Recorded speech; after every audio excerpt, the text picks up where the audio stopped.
Hi, my name's Steve Ross-Talbot. I live near Brighton. I've been in the IT industry for a very long time, since the late 1970s.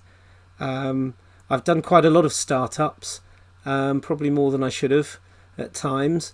And what I wanted to talk to you about today really was I kind of want to give back some of the experience and the lessons that I've learned to other people who want to create startups and change the world.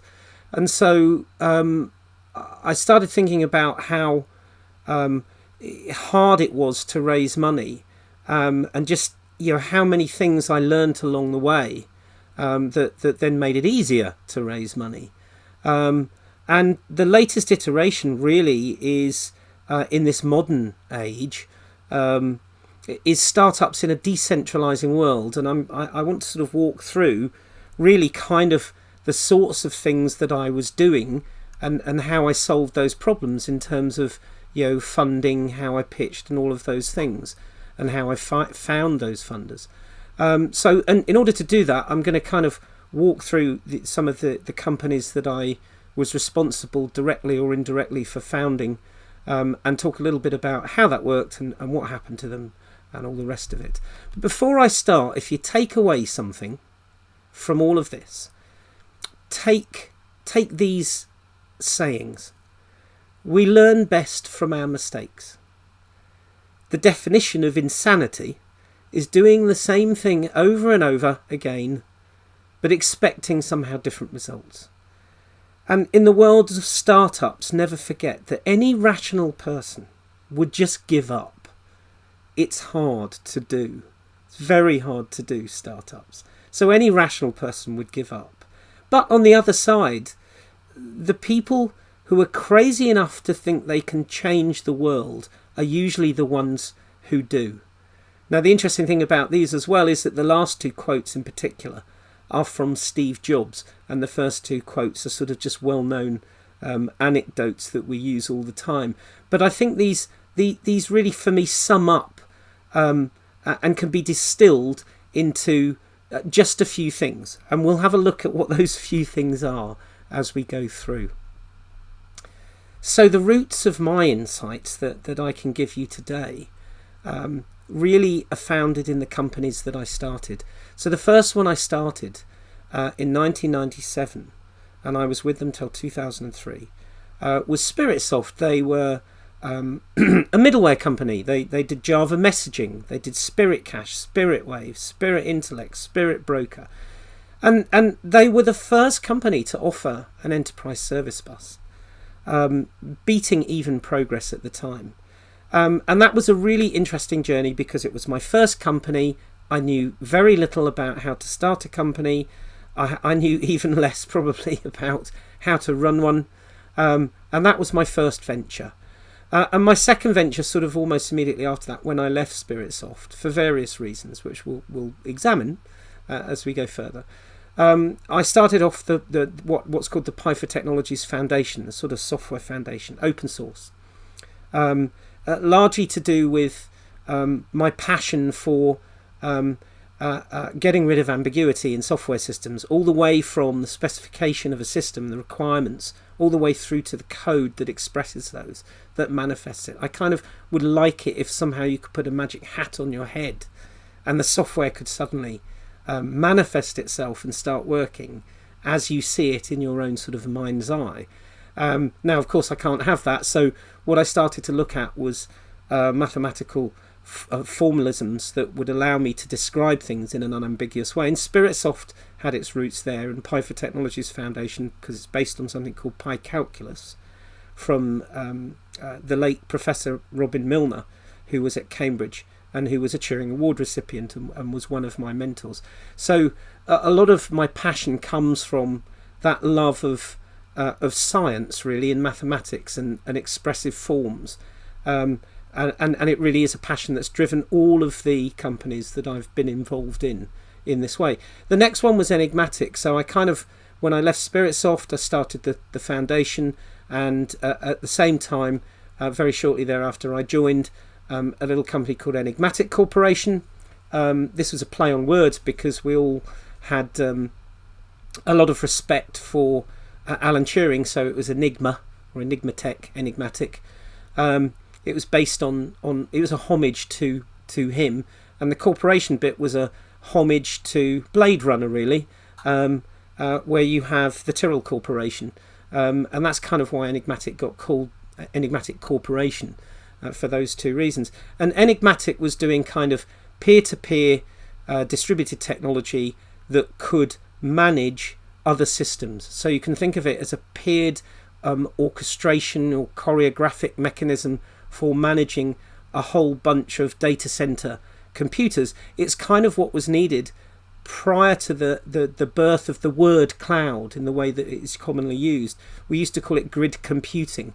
Well, what Enigmatic was building was what's called an execution management system, EMS, and that was also based upon some of this pi calculus stuff as well. So 2003, 2006, I ended up leaving them too, but there were very good reasons for that. And then I sort of morphed into doing more in the Pi for Technologies Foundation, so I went back to it because it was an open source foundation that I founded, and I could just go back to it. Did some consulting through it, and then arrived at Hat-Trick Software Limited. And Hat-Trick wanted to apply some of this these descriptive forms for being able to have protocol enforcers on business transactions, complex transactions like derivatives transactions, for instance, which can run for a very long time, or more complex hand-built, handcrafted synthetic transactions that investment banks had a habit of creating. But they needed a way to understand the flows of information between all of the participants in the transaction. And the stuff that we'd been doing all the way back from Spiritsoft through the foundation and in Enigmatic lent itself to being able to describe that. So we thought, well, wouldn't it be a good idea if we could create one of those and try and sell it to banks? And then the next one was an intrapreneurship. So I joined Cognizant in 2008, and for about 4 years I was busy building architecture teams, and busy building a global technology office. And then I spun out of the technology office into what Cognizant had created, which was a vehicle to encourage entrepreneurship. And that was a very interesting journey. And the ZDLC, which was what we created, essentially tackled the descriptive forms all the way from requirement solicitation all the way through to the delivery of software. And in this regard, it was quite unique in that it covered everything from, literally from requirement solicitation all the way through to showing that the requirements were met by this software. But it fell foul of some things, and then sort of found a different home, and I'll talk about that because it's an interesting pivot. And then in 2018 to the current time, along with the foundation, of course, which I'm still running, I joined the Archain Cooperative as a non-exec director, and I'm heavily involved in the Archain Cooperative, which is a blockchain company run as a cooperative, so decentralized on the inside and decentralized on the outside. And fundraising in Archain as a cooperative, particularly because it's in the blockchain space, is completely different to anything that went before. So that's kind of where I'm going to head in as we go through these. So the next thing to sort of look at really is, how did I get the funds for these? So finding the investors. Well, with Spiritsoft, there I was in 97. We did it on consulting money for a couple of years, and we had a couple of clients. And because we had a couple of clients, we had evidence, and we'd managed to put in the consulting agreements that we could keep the IP. So we built Spirit Wave, which was the first JMS based upon that, and we built Spirit Intellect, which was essentially a CP engine, but it was a highly distributed set of agents that ran as CP nodes in a network. And really they're just publish and subscriber things, looking at events. In the modern age, we start thinking of microservices and event-driven architectures. Well, Spiritsoft was created to be able to build event-driven architectures in the beginning, well before the advent of microservices. We managed to find some customers. We managed to get them to pay for our time. Of course, they got a zero-cost license, but that gave us evidence. And so with that evidence, I don't know how I founder, but I found a company called Icon Corporate Finance, iconcorpfin.co.uk probably, or .com. And Icon Corporate Finance was headed up by a guy called Alan Bristow, still is, and Alan just knew all the VCs. It was like that he was compare the market for all the VCs in the country. He knew all of them, literally. So we pitched to him, and he liked the idea, and he said, well, I'd happily represent you, and I'll take some shares in the company as a result, or I'll take 2.5% of whatever it is. So he had some deal, whatever the deal was. We agreed to it, and he lined us up loads of investors, and he helped us shape our pitch, and he helped us put the cash flow in order so that we could at least look like we knew how to run a business. I mean, we just run a tiny consulting outfit of about 6 people, and we needed to get to 50 or 60 people within about a year to actually get to where we needed to get to. So this was a whole different world for all of us involved in Spiritsoft. And Alan helped us sort of understand that. And the numbers, the cash flow forecast was really fundamentally important. But so was the vision that, we could be the biggest thing since sliced bread. And we were all, full of enthusiasm and passion we were having the time of our lives. And we landed Catalyst as our first VC. And then subsequently, and one of the things that happens when you're doing this is you're constantly raising funds. It's not once. I thought it would be once and that would be it, but no, you'll have to do another round to propel the growth even faster. And so we did a second round with Reuters Greenhouse Fund about 2 years after we raised money from Catalyst, and in total I think we raised about £15 million for Spiritsoft in that time. So that was how it was done. It was done by virtue of the fact that we found somebody that knew everybody and used their good offices, paying them a fee to find our investors, and then everything else sort of fitted into place simply because it was in Alan's interest and Icon Corporate Finance's interest to prepare us for those investment meetings. And it's when you get that bite. The fact that we used Alan meant that we could get in to see VCs because they trusted him. And that changed in the more modern day world. With the Pi for Technologies Foundation, of course, there was no real fundraising needed because it runs just by itself, more or less, and a few of us just sort of contribute to it occasionally.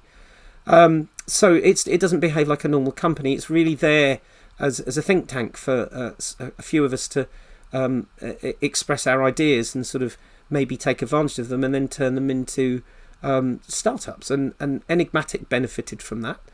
And as a result of knowing the VCs that we knew before, it's kind of like you become a member of a club. You get to know more and more VCs.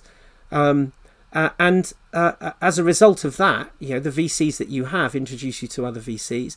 And we got introduced to Amadeus in my Spiritsoft days. So when Enigmatic were talking to Amadeus Capital Partners, and I wasn't with them then, it was very, very early on in the life of Enigmatic, I was having a conversation with Herman Hauser at Amadeus about Enigmatic. Was he going to fund them? And he said, well, if you join them, I'll fund them.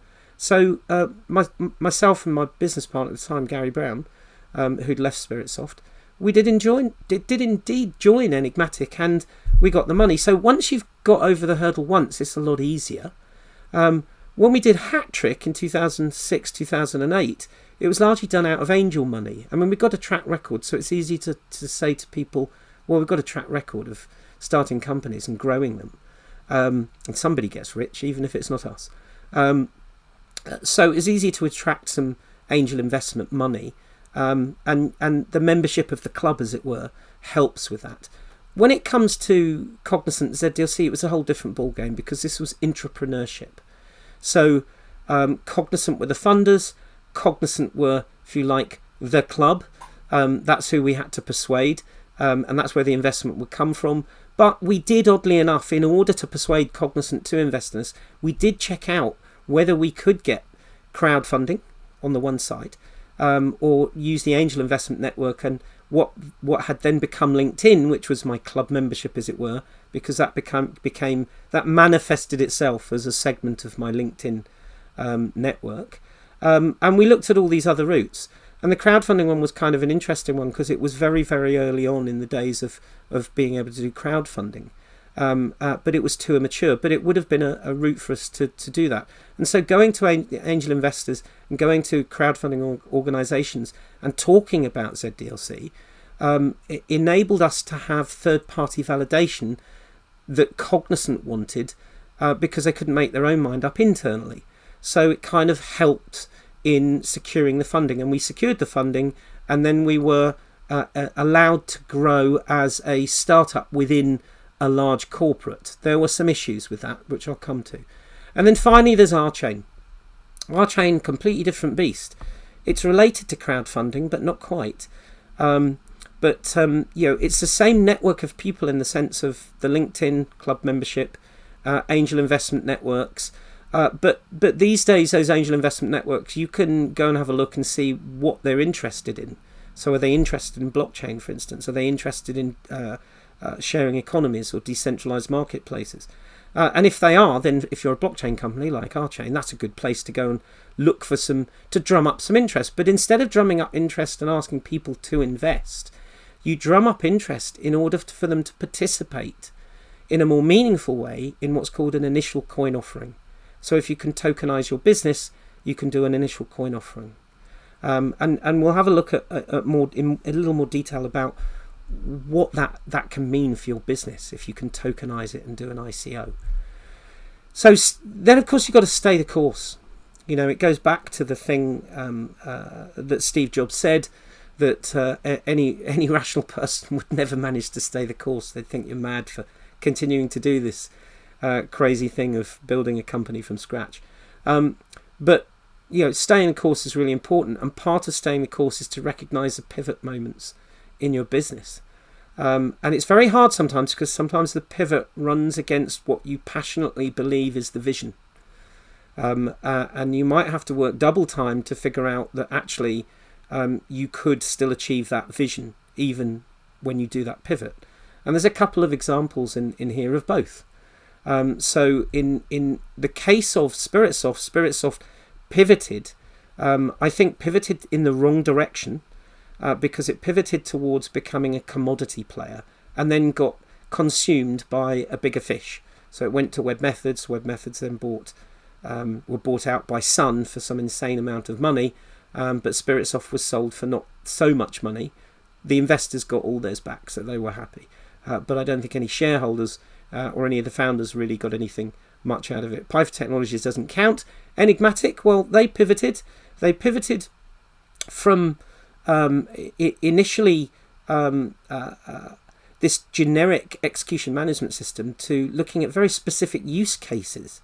And the use cases were really about the cost to large companies of running multiple data centers, and how you could automate the failover of those data centers. So this was when we got into peer-to-peer networking, oddly enough, one of the underpinnings of things like blockchains,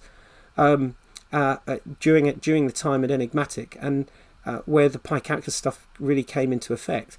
And at some point, I got involved in standards, and I made the decision to actually leave on good terms with Enigmatic, whilst they pursued this sort of cloud management, or what would have been grid management software approach, and that they called the execution management system. And eventually they got swallowed up by some players, but for a much better rate of return, and everybody was much happier. And then with Hat-Trick Software, the problem there is that it turned out we failed relatively slowly. Looking back on it, we could have failed much faster. We had some elegant ideas and some solutions to a problem, a pain problem that people just didn't feel enough pain around. And so it was kind of a hat trick became a one-trick pony where that with no legs, and so that ends up being in the coffin. With ZDLC, very different thing. There we were thinking that we were going to cover the entire life cycle, the software development life cycle with ZDLC, and we were having all manner of problems persuading Cognizant internally to adopt it, to help them reduce the cost of what they were doing, in part because they were earning money based on bodies, and this would have earned perhaps less money, but with a much higher profit margin, because we were automating many things, so you could do more with less. But the pivot point came when in financial services there was a need for everyone to understand data lineage and to understand it automatically. And it turned out within ZDLC's arsenal, we had something called the Systemic Defect Profiler, SDP it was called. But really it was a smart process discovery device. And what it did under the covers was also uncover the data lineage. And that was a really important pivot point because that really propelled the little business unit called ZDLC into sort of cash flow positivity, and then enabled them to surf that wave and become the dominant technology within Cognizant and for Cognizant's customers to do legacy modernization, which is where they are today. So a great growing business. The downside, so the downside of some of these, and there isn't one for our chain yet because we're still in play. But the downside with Spiritsoft, it was making the wrong decision. They actually left the vision, and that's kind of why I left. I couldn't. It's passion again. I couldn't stay in the company if they didn't subscribe to that vision. And they didn't, and that's kind of how they got sold in a bit of a rush and a bit of a fire sale. With Enigmatic, it was on good terms because of the standard stuff. With ZDLC, it was because the promises made, and this is the tricky thing with entrepreneurship, promises get made by executives about the reward you will get as an intrapreneur. And unfortunately, in Cognizant, that never happened. So all that happened was great idea turns into a business unit and you're absorbed back into the Borg collective. Whereas for a lot of people doing startups, it's about a degree of freedom, the ability to do what it is you're passionate about, and to continue to do that. So that kind of didn't work for me. So that's kind of why I left. And then I ended up in our chain quite happily there. And that's the story I want to go to next, to look at the other ways of raising money. So you can do the corporate investor, but you'll need to have some proof points. You could do angel investment to help you get the proof points. You could do crowdfunding. But actually what happened was crowdfunding and ICOs, as you'll see, start to mature. There are some things in common about all of these experiences, including for our chain, that I think it's really important to understand. Things kind of that you really need to have. So the first one is think big. I mean, don't do a startup and think small. Think big. It doesn't mean that because you thought really big that you can't get there, but be clear about what the first few steps are. One step at a time. The MVP that you launch has to be small enough so that the amount of risk you're taking financially is manageable, even in the event of failure. And be alive to the failure. The failure isn't a failure; it's an opportunity to pivot. And when you do all this, make sure you have a cash flow forecast. The number of businesses I've seen where the cash flow forecast is, oh, well, for my costs, I'm going to have 5 engineers at roughly this much money per year. And my revenue will grow by 10% every week with no justification. You need to have a cash flow forecast. You need to slip your revenues from what you think it's going to be to 3 months later, to 6 months later, to 9 months later, and to 12 months later, and see the effect, because that will give you what your funding requirement is, which will be your worst cash position in that forecast. So these three things are these are in common. They're absolutely required. Right? Think big. Do it one step at a time. Make sure you've got a robust cash flow forecast that explains how you're going to do this, that explains the first steps. But don't give up on the think big. Don't give up on the vision. So decentralization of startups. So it's kind of all changed in the old world from Spiritsoft days all the way through to Cognizant. Investment was centralized. It was the corporate you're in, if it was entrepreneurship, or it was through a broker like Alan Bristow, or it was through a network of VCs. But it wasn't really decentralized. It was small planets, as if you like, that would bounce off each other maybe, but it wasn't sort of a nice smooth arena where anyone could come and invest. And this is kind of what happens with crowdfunding. So with crowdfunding, it was a sharing economy, if you like, of funding, a decentralization first step, in the same way that Uber was for taxis or Airbnb is for places for you to stay. So crowdfunding is the same as that. But an ICO goes further, because an ICO doesn't have the costs associated with managing the crowdfunding hub, doing all of the stuff that you would do. And it becomes part of the job of the company that's running the ICO, which is your startup in this instance. So you just do that yourself. And the ICO has value when you can tokenize your business. So tokenizing your business model would be, as an example, supposing that you've got lots of tools in the house, you have drills, hammers, electric saws, and you start a business to share them, right?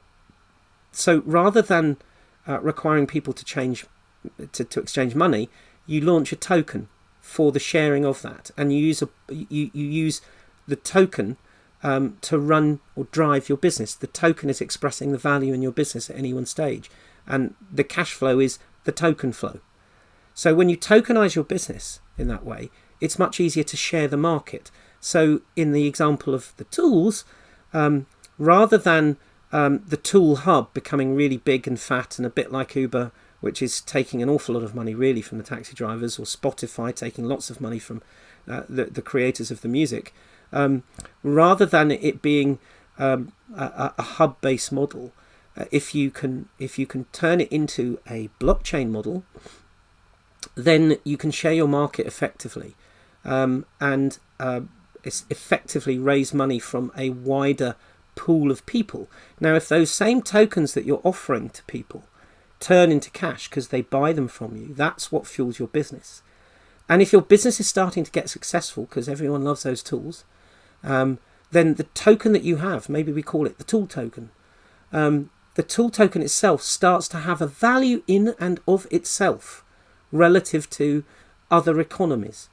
So in a tokenized business, whilst your token is a utility token to drive your business, you put a coin in the slot, you get a hammer. Or you put a tiny bit of a coin in the case of a token. You can put a really tiny bit of a coin in the slot and you get the hammer. And you put a whole coin in, and maybe you get a whole a digger or whatever it is. Because it can be structured in this way, and if you do that on a blockchain, then the cost of the accounting is almost negligible, because the blockchain will just do that for you. So if you build this sort of startup business in this way, so that it's a decentralized app on your phone that says, I've got a hammer, and then somebody says, I could do with a hammer, because they get notified they're interested in hammers. It all happens under the covers with the blockchain.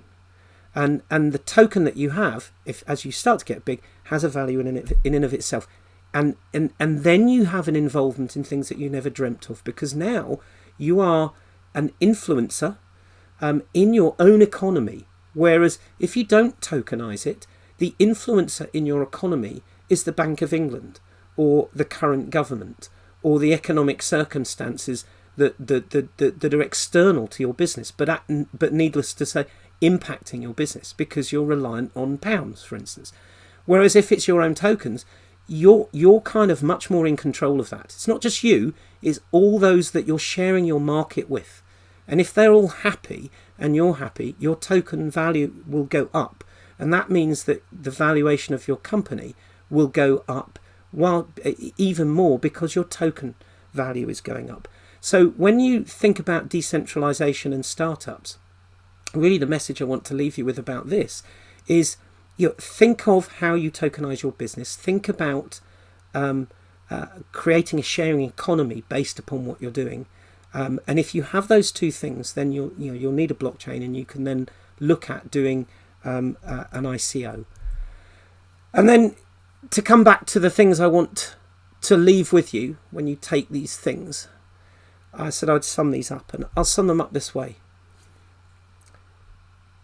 Pivot. Don't be afraid of pivoting, but never sacrifice your vision. Never sacrifice your dreams. Those are much more important, because within those dreams is your expression of passion, And this whole thing, it is a passion thing. So I bid you a safe journey wherever you are, and thank you for listening.